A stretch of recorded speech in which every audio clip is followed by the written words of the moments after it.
आज ही Doubtnut app download करें। Doubtnut पर होगा अब आपके सभी मैथ्स, केमिस्ट्री, फिजिक्स और बायोलॉजी डाउट्स का सफाया।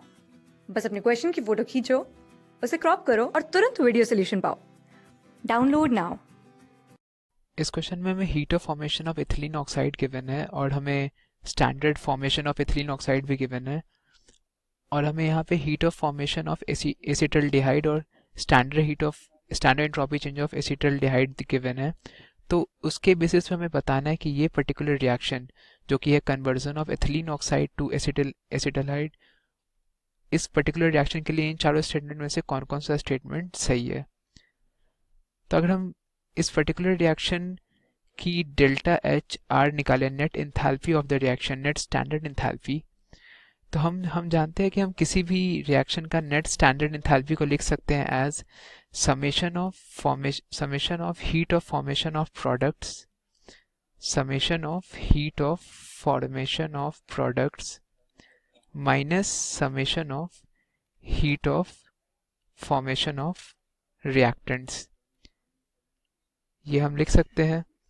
तो अगर हम इधर प्रोडक्ट साइड देखें तो हमारे पास heat of formation of acetaldehyde है और एसिटल्डिहाइड की हीट ऑफ फॉर्मेशन हमें गिवन है जो कि है -166, minus heat of formation on the reactant side अगर हम देखें तो वो हमारे पास सिर्फ एथिलीन ऑक्साइड है, उसकी भी हीट ऑफ फॉर्मेशन हमें गिवन है जो कि है -51 और इसकी जो पूरी यूनिट आएगी वो हो जाएगी आपकी किलो जूल मोल इनवर्स में। तो अगर इसे आप फर्दर कैलकुलेट करेंगे तो आपके पास आ जाएगी -115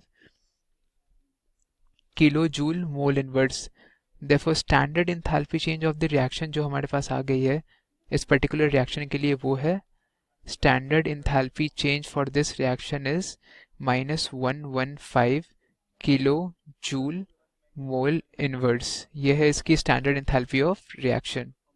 अगर इस रिएक्शन की हम net entropy change, standard net entropy change निकाले तो उसे भी हम लिख सकते हैं। स्टैंडर्ड एंट्रोपी चेंज इस रिएक्शन की निकाले तो उसे हम लिख सकते हैं as sum of standard entropies of the product minus sum of standard entropy of reactants।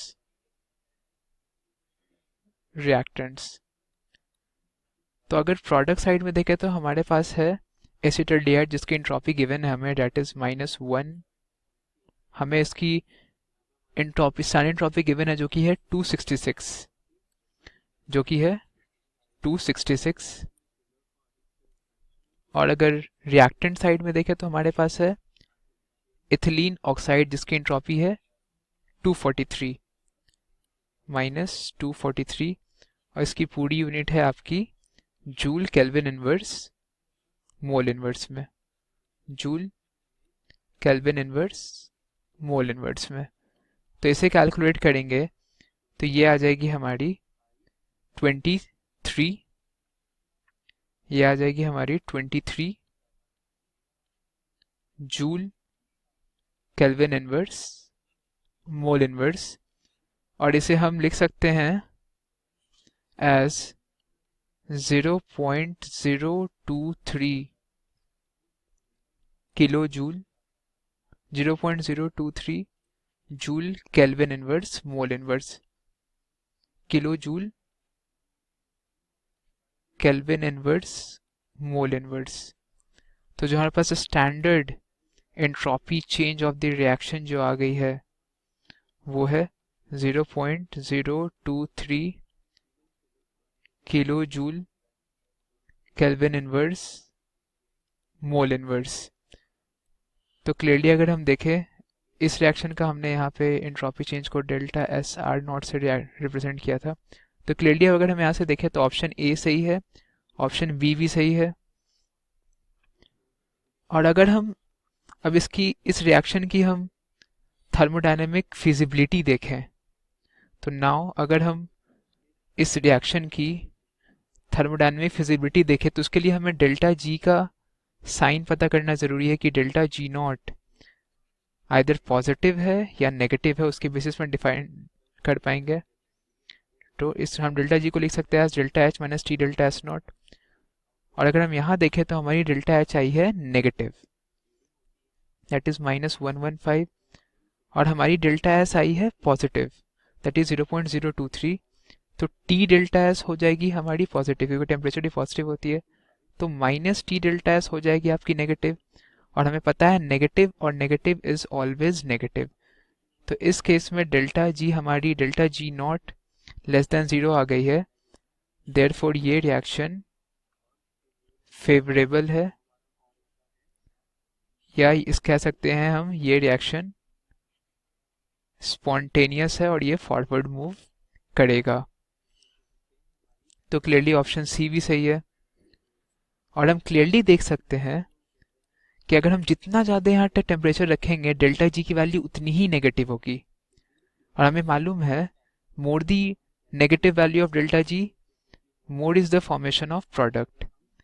ये हमें मालूम है, more negative delta G not is more negative delta G naught is more the formation of product, more the formation of product। जितना ज़्यादा delta G not की value negative होगी, मोर negative delta G not more is the formation of the product. जितनी ज़्यादा delta G not की negative होगी उतनी ही ज़्यादा फॉर्मेशन ऑफ प्रोडक्ट होगी।